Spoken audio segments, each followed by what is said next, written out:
Welcome YouTubers to this week's Toy Tuesday. As always, I am on the shop floor, so you may hear background noise and see people walking around. Now before I get started, I want to say thank you to everyone for your comments on last week's video.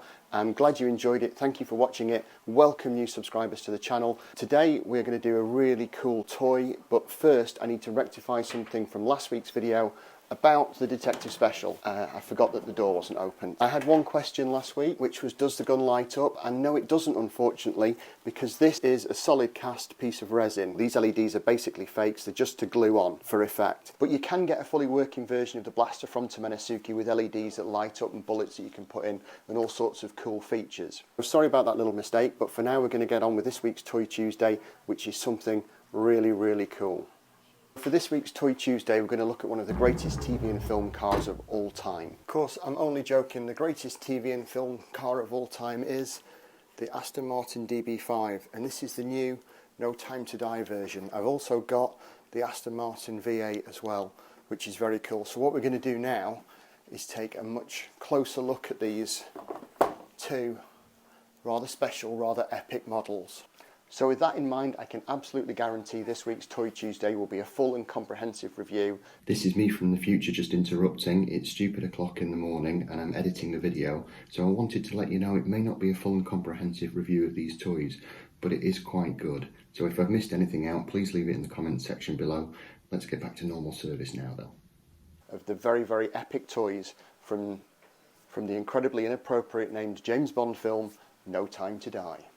Right, I'm going to fire up what's technically known as the spinny thing, and then we're going to have a look at these rather fabulous cars. First thing to notice that Corgi have redone the boxes and the artwork. This gold lettering with the information I think is a fantastic touch, and it really makes the models pop. This Aston Martin, I don't know if I can zoom in quickly enough, but you've got the machine guns firing at the front, you've got all the bullet holes and scratches from that scene in the trailer where you see the car getting shot at.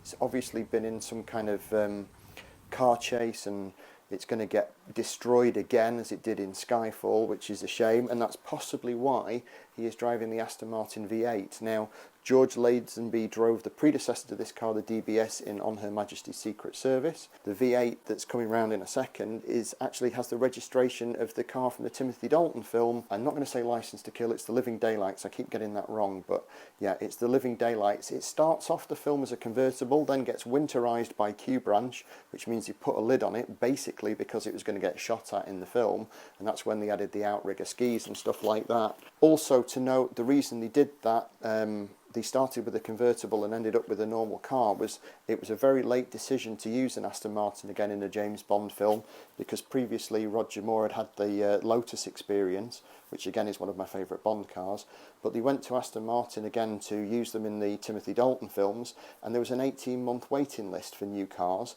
So what the production had to do was borrow one from one of the chief executives of the company, which was the convertible, and then go out and find two people who would sell them cars that they could actually use in the film.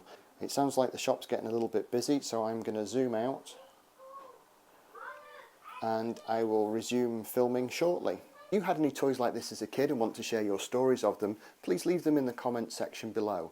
And also, if you're enjoying this video, please hit the like button and subscribe to my channel too.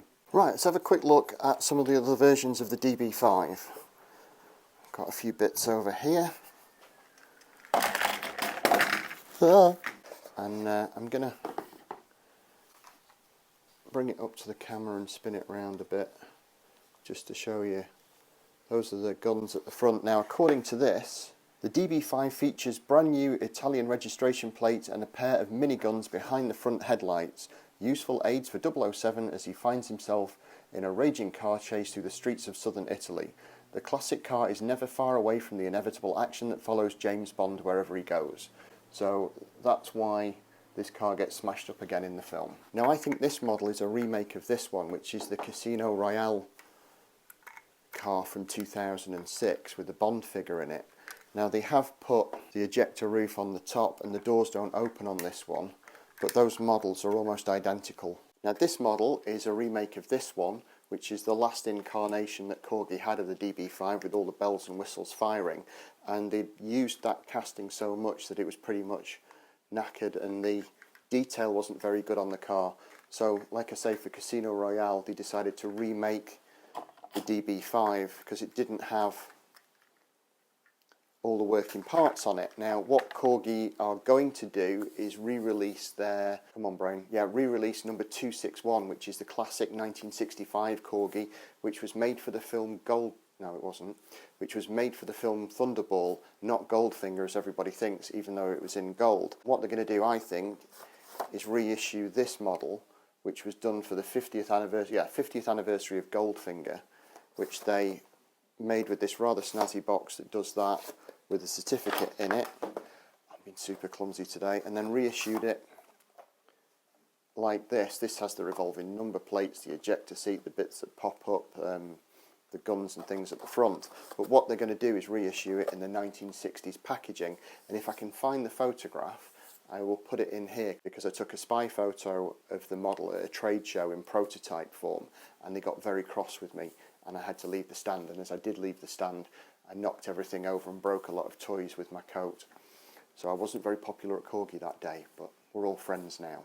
Now with the V8, I don't have any other models to compare this to, but what I'm going to do is lift it out of the box and show you anyway, because I think that's a fantastic model. They've done a great job of that. Now I don't know if that's a casting that Corgi already had, or whether they've redone it, because it may appear in future Bond films. Like I say, we've got the, it's a bit dented there, we have got the registration plate rather. I don't know if it's in focus or not, I can't tell with these glasses on. Now that registration plate is from the car in the Timothy Dalton film The Living Daylights, which I keep wanting to say License to Kill, but no, it's The Living Daylights, that had all the skis and rockets. And did he drive it through a shed or something on ice, if I remember rightly? Anyway, that's a fabulous model. And they're not giving much away in the box either. All it says in here, in there in the lid, is making a return for the first time since The Living Daylights, the classic... Oh, I'm just waiting for that, someone just had the car towed away, oh dear. Making a return for the first time since The Living Daylights, the classic and muscular Aston Martin V8 appears in No Time to Die, James Bond's newest adventure. So that's all they're telling you about why this car is in the movie. I'm still presuming it's because the DB5 gets smashed up again. I know if I was his insurance company and I'd smashed up a DB5 that many times, I'd refuse to repair it again. And also, I'm shamelessly going to mention that these items are for sale at brookscollectibles.co.uk. I will put a link in the description below so you can check them out. Also in the description is the address for the shop. If you're passing through Blackpool, please come and say hello. And if you want to have a look around the museum, just come and ask me at the counter and we'll open it up so you can go and take a look. But now it's time to get these back out on the shop floor. I'm about to get back to work because it's getting a bit busy. I don't know if you can hear the background noise or not. Take care, stay safe, and if you've enjoyed the video, please hit the like button, subscribe to the channel, and I'll see you next week for more Toy Tuesday.